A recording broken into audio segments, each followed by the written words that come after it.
cut him in pieces. And Isaac, in short, and Isaac, found all the pieces and brought them back to the Osirian temple and bandaged the pieces back together, creating the first mummy. And then it says, the Book of the Dead, the Egyptian Book of the Dead says that she, with her magic, put life back in Osiris' body. Well, if she was able to do that, she most likely did it with what information was on these walls. The information that is on these walls might be a hint to how she was able to do this. And it became clear to me that it must have something to do with them knowing about the foundation of the geometry of space. So I was looking at it carefully because you know how I had this kind of illumination on the temple in Mexico? Well, when you start examining other temples around the world, you realize that these other temples have a lot in common. That is, they're all very, very difficult to explain with vine ropes, copper tools, no pulley, and so on. One Egyptologist, the director of the Giza Plateau, said, "There is not one grain of evidence of any advanced civilization ever having been in Egypt prior to the Egyptians." And I thought that was one of the most accurate statements I ever heard from an archaeologist. Because if you're looking for grains of evidence of sand, you will miss it. If you got your head in the sand, you will miss it. But if you look up from the sand and stop looking for grains of evidence, you will see millions of tons of rocks right in front of your eyes, giving you some pretty damn good evidence. Okay? The Grand Pyramid of Giza is made of 2,300,000 stones. 2,300,000 stones. It stands at 481 feet of altitude. Its base is 13 square feet. 13 square acres. 13 square acres. That is extremely large. When you take survey picture, satellite picture of the apex of the Grand Pyramid at Giza, it is 1/4 of an inch off the center of the base. That's 13 square acres. 13 acres square. 1/4 of an inch off center. That's after placing 2,300,000 stones that you have cut with copper tools.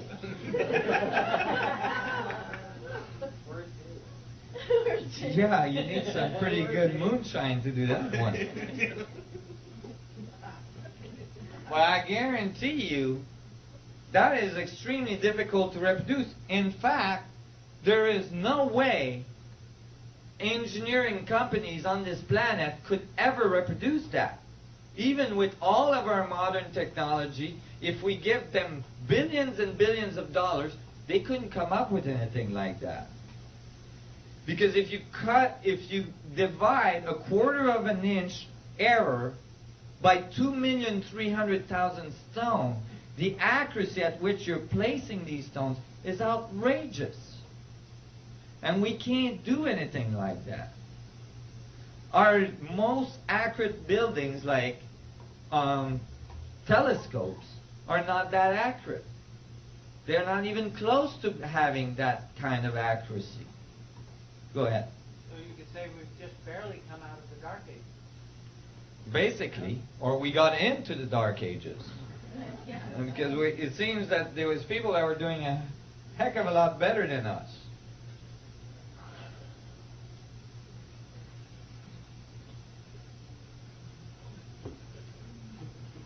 Sorry.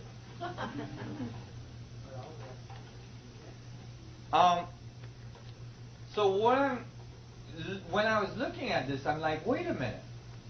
That doesn't happen that way. If you know, why is it that we think, you know, that this is taught as facts to children in schools every day? That the pyramids were built by people pulling on vine ropes? And you know why? Because in the 1800s, a bunch of English archaeologists showed up in Egypt, and that's the only thing they could come up with. And because they had PhDs and they were very respected archaeologists, since then, everybody is repeating the same thing. And somehow, a theory that's completely unproven became a fact. In fact, you will not get a PhD in archaeology if you say anything else about the pyramids. I guarantee you that.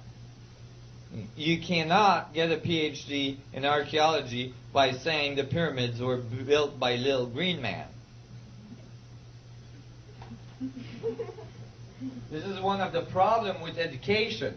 A whole bunch of people repeating what they've all been taught doesn't advance the field very rapidly.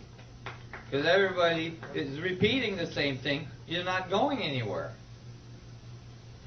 So, you know, but these archaeologists never actually, you know, I know they're not mathematicians, but this is simple mathematics, okay? You take the number of stones. They tell you that the pyramids had to be built in 20 years. Okay? So that the dynastic Egypt worked. And then you calculate how fast they had to put the stones in. At 7 days a week, 10 hours a day, 365 days a year, for 20 years, they had to place the stone every 2 minutes to finish the pyramid on time. With that level of accuracy. Never mind. But then the archaeologists say, no, those were farmers.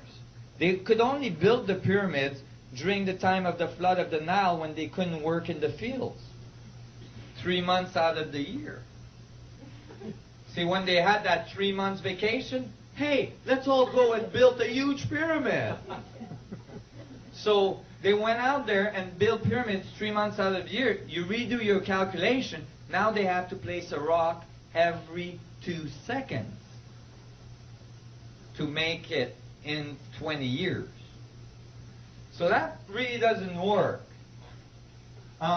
Because it's not like you can take these huge rocks, an average 2 tons, some of them up to 40 tons rock. Like in the King's Chamber, there's 100 slab of 40-ton pink granite rock. Okay?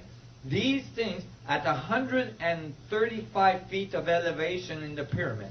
It's not like you go, hey Joe, catch this one. Hey Joe, catch this one. You know? And the other guy on the other end is like putting them in. You can't do that. And it doesn't matter if you got 100,000 people. You still can't do it. And you know, they tell you they did that by rolling the rocks on logs. Well, they might have not noticed, but these pyramids are in the middle of a desert. You need a lot of logs to move 2,300,000 stone. Where did the wood come from? When you ask them that, they say, oh, they imported it from Europe. I see. Was this like some catalog, 1-800 ordering? Because, like, as far as I know, the Egyptian didn't, like, easily navigated into Europe, cut millions of logs they would have needed, and brought them back. There's no evidence of that. So, but even more fundamental, I'll ask you, even more fundamental. The fundamental axioms of archaeology is that you observe and decode the remains of a civilization to understand its morses and its activities and all this, right?